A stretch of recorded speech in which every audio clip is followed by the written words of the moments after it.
Good afternoon and welcome to episode 2 of the Hunger Games, where I do a very, very low budget version of one of those football manager YouTube experts managing Hungerford Town on Football Manager 2020. If you joined us in the first episode, which was a bit overly long-winded, so I apologise for that, you will have seen us draw 2-2 at St Albans, which looked like a pretty terrible result on paper. We were 2-0 down though after 5 minutes, so in the end it was definitely a point gained. We've been in a 2-horse race with Havant and Waterlooville for that top spot that gets you automatic promotion from Vamarama South.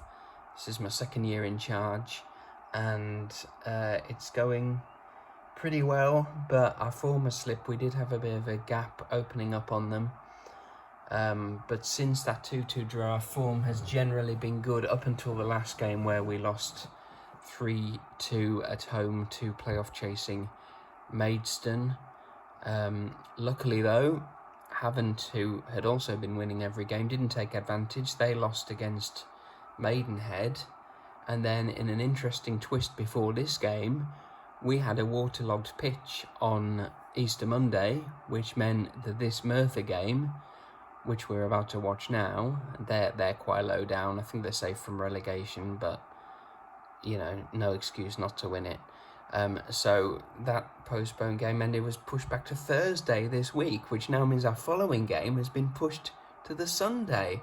So suddenly Havant are playing before us, which is either good or bad, and it's actually turned out okay because they drew against another playoff chasing team, Bath, at home, so they've gone 2 points clear of us now, but we have this game in hand, so we know that if we win today, we wrestle top spot back again.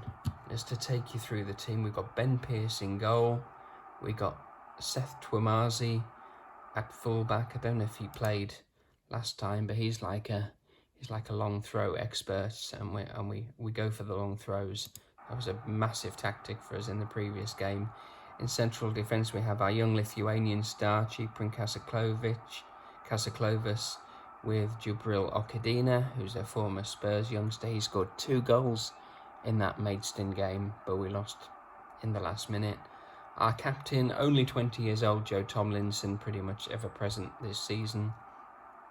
In midfield, probably our signing of the season, Cian Levy, 18-year-old Irishman, and the more experienced Jack Birch, who has been in good form of late, apparently. On the right, our supposed best player, Rio Glean. He's been in and out for me this season. So much was expected of him, and I know that looks like fairly good stats, but he's had so many poor games. He's wanted by Wrexham and Chesterfield. We're trying to negotiate a contract with him, but he wants to be a star player. He wants all these bonuses, he wants all these promises, and he just wants too much money than we can afford. And I just feel like if Wrexham or Chesterfield did come in, would it really be the end of the world? It's a similar story on the left wing. Mark Walsh, he's come in as a very young player, been knocking around like youth team of Swansea, I think. And again, his stats look pretty good. 10 goals from 32 games. It's not at all bad. But again, he's just had such average anonymous performances. As is our main attacking midfielder, Leo Smith. He's dropped to the bench today, and we're picking Henry Woods, who's on loan from Gillingham. He was with us last season, absolute revelation. It's been a bit disappointing since he's come back. He's probably more of a central midfielder, but decent set piece taker, and he can play in different attacking midfield roles, so we're giving him a chance today. And then Josh Kelly, our young striker up front, he's really had a fantastic second half of the season. Had a slow start for the club. Harry Crawford, our main man, bit of a journeyman. He scored 22 from 31 starts. He's our top scorer and real talisman, real influence around the club, but Josh Kelly keeping him out at the moment. And although Crawford can play on the right or in attacking central midfield, He's not been fully match fit either, so we're just leaving him out. And also on the bench we've got young Ali Thorpe, who's like a left winger, can play up front. Mikhail Fosu, who's coming on loan from Peterborough, played in the first game, but we've preferred Casaclovas today. And Javon Siu, who's a young Southampton cast-off. His form has been absolutely dreadful recently as well. He's a right back, and he's supposedly like our best talent for the future. So I think we are just going to get into the match. Sorry for the long intro again, but on the off chance anyone ever watches these, I just want you to become invested in the players, really. And I think we're just going to say our team should be winning this without any problems at all, and just hope that they can cope without getting nervous. And it looks as though a few of them have reacted positively. So we are going to get underway here at our home ground of Bullpit Lane, which is showing no signs of the mysterious Easter Monday waterlogging. And our Welsh visitors kick off in their very fetching purple and straight down Ben Pearce's throat. It's Casaclovas with an early free kick here for Tuamazi. Inside to Henry Woods.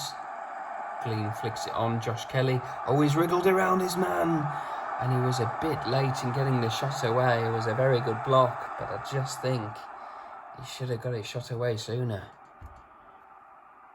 It's good, really good football in the opening couple of minutes, though. So look, Glean has got a bit of an injury here, a bit of a twisted ankle. So we're just hoping that he can play through it. His condition seems to be improving. Don't know how well you can see this. Don't know if you need to be. Shouldn't alter that now, should I? Oh, we've got a long throw. Kelly heads it back to Tomlinson. Tomlinson has a go, and he doesn't score many. The left back, and it fizzes wide of the far post. But again, encouraging signs from the Crusaders, which is our nickname. And they're looking a bit frustrated by their feedback. They've got a player on a bit of an injury too. And Glean looks like he's pretty much shaken his off. But we're a little bit quiet here. We've still not had a shot on target, so I'm just going to ask them to get a bit creative here.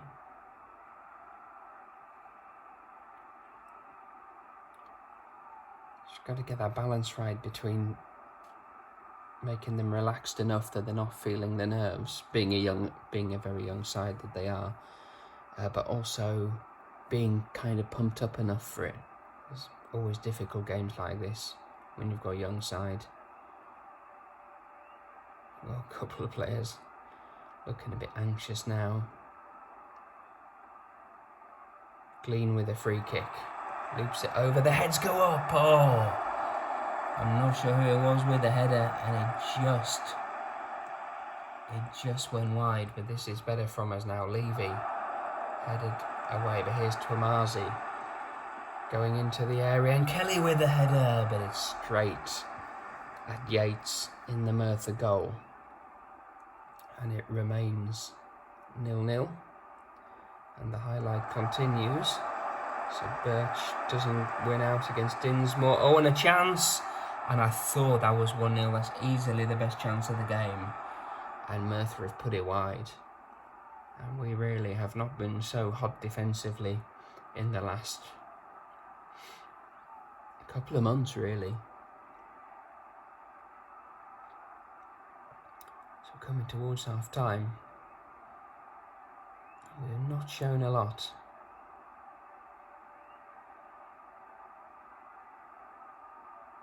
Couple of minutes added on,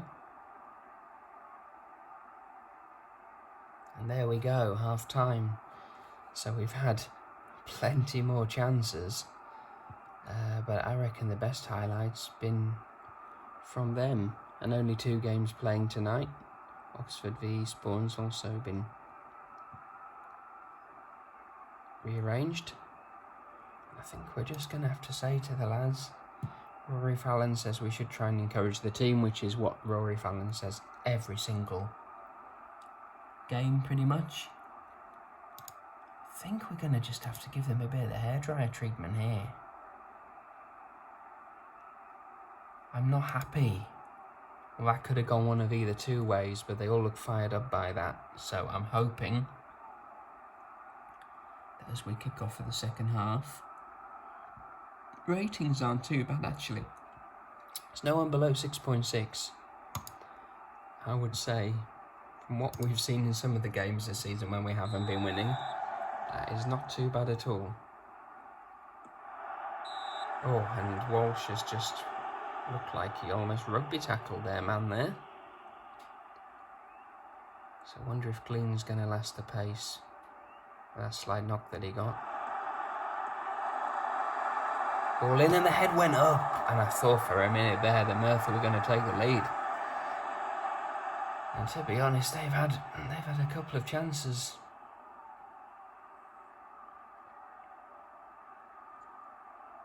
You're really going to have to start asking for more, I think. I mean, I know there's a couple of anxious players there, but I just really feel we need to demand more from them. And just hope that they've got enough backbone about them to be able to handle that. But I think we are going to have to get into substitution time. Tactical changes maybe sooner rather than later. They've made a sub. We're not really creating a lot. This is very tepid from us. We're not normally this tepid, I promise you. So here we go then, let's have a look at this.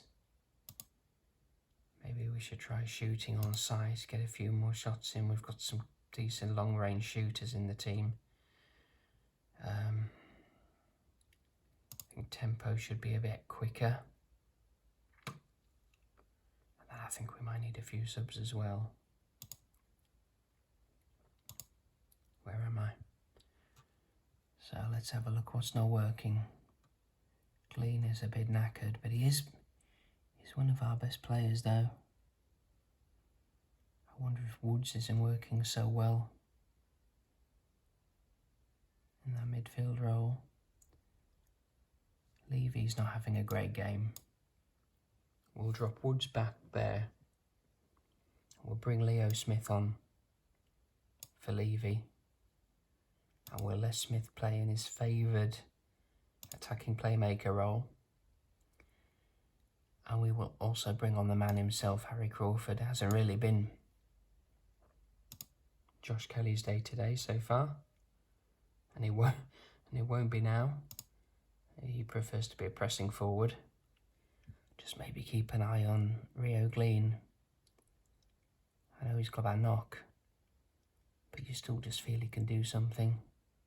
Got Fosu, I suppose. He's a decent player, but you feel that it's all changes that need to be made in the attacking half of the field now. And we can't make a... Oh, I hate it when he does this. He's done this to me before.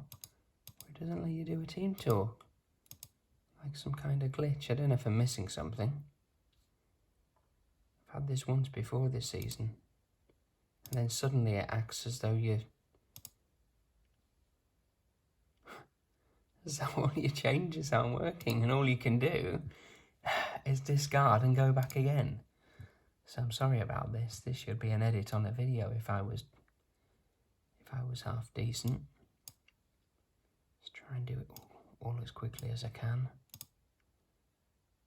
Bloody frustrating.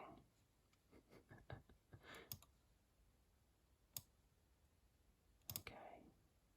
Advanced Playmaker. There we go. God.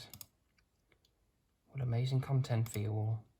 Probably just as well no one does ever watch this. And higher. Right. Right, come on, just confirm changes. We won't do a team talk then. Just have to hope that Crawford and Smith know what they're all about. We're really need more now. Yates with the goal kick for them. Heads up. But it's Merthyr again with Sadie. Sadie from distance. And Pearce turns it over the top. Really good save. But if anything, Merthyr are looking more likely at the moment. What's he called? Stern? Thought it said Steam for a minute. And Pearce gathers well in a crowded 6-yard box. I don't know what to do now. I think we're going to have to go attacking. I know we're jigging around a bit of jiggery pokery, but I really think that's all we can do. Maybe bring on Ali Thorpe here and hope that the youngster can be a hero. I don't think the right side is his favoured position.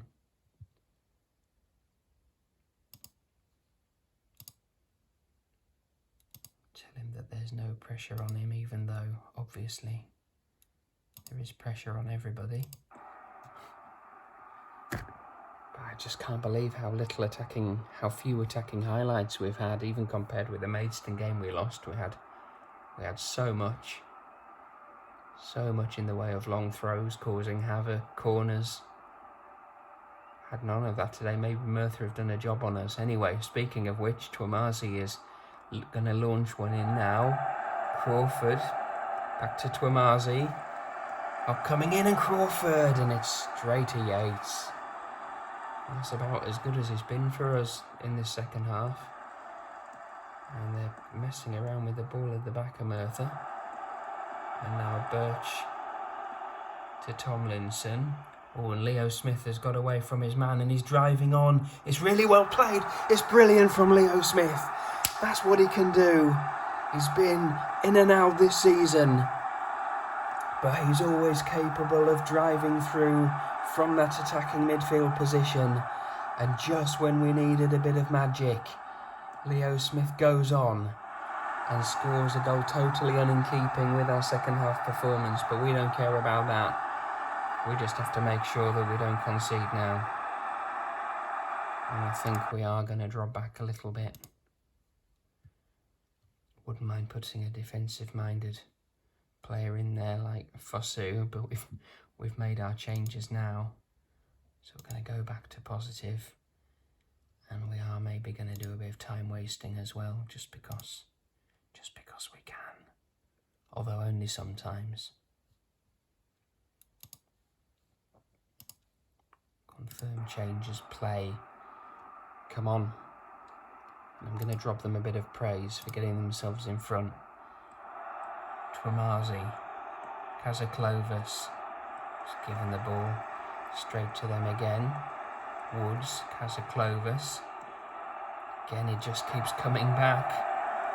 It's Ali Thorpe now, the substitute, gets it down, moves inside. Good ball out wide for Walsh, who can keep this in. Beaten by Murphy. Henry Woods with a bit of space, and now Leo Smith again. Ali Thorpe, Woods, Thorpe, Smith, Birch were passing it around very nicely, and now it's come wide to Tomlinson. Space on the left, and it's Birch back to him, and Crawford with the header! And that is a brilliant second goal, and that will seal it. It has been a bit of a painful afternoon, or should we say evening's viewing here at Bullpit Lane. But they were patient in the build-up, and then Tomlinson played it back to Birch. Nice 1-2, good ball in, and Crawford with great movement. And that is why he is such a talisman, off the bench and making it 2. And now we've got to throw Tomlinson, and we've really just fired into life in the final few minutes, and Leo Smith doing it again, and a lovely through ball, and Crawford really should have made it 3. And I think it's fair to say that the substitutions have worked. Henry Woods, and the head came in from Kazaklovas, and Yates hangs on, and this has been excellent from us, really. It's going to be 5 minutes added on here. Not too sure why. Can't remember a long-term injury or anything. Although they've had Sorinola Henry Woods with the free kick straight into the wall. Tomlinson forward. Keeper gathers. I think we had about 2 or 3 of us offside anyway. Yates kicks Tomlinson. Well, that should be about it now. Dinsmore goes forward. Tremasi picks it up.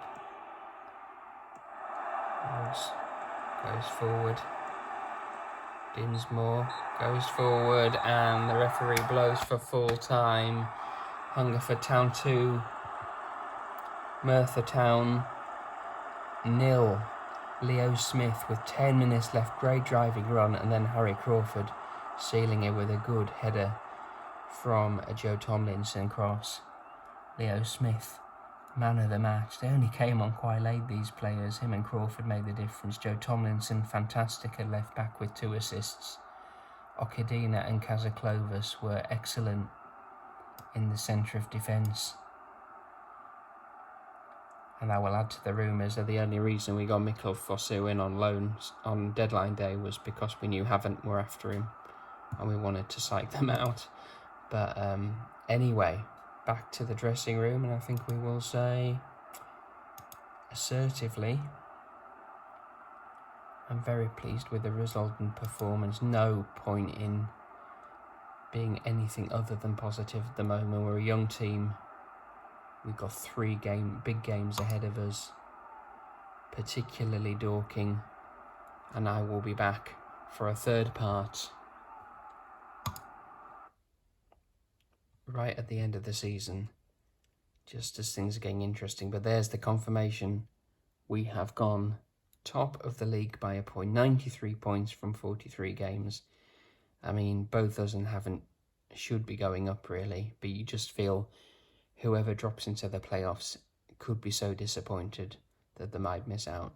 Dorking away next, they are fighting to get a playoff spot still, so that will be a very difficult game. Thank you for watching, and goodbye.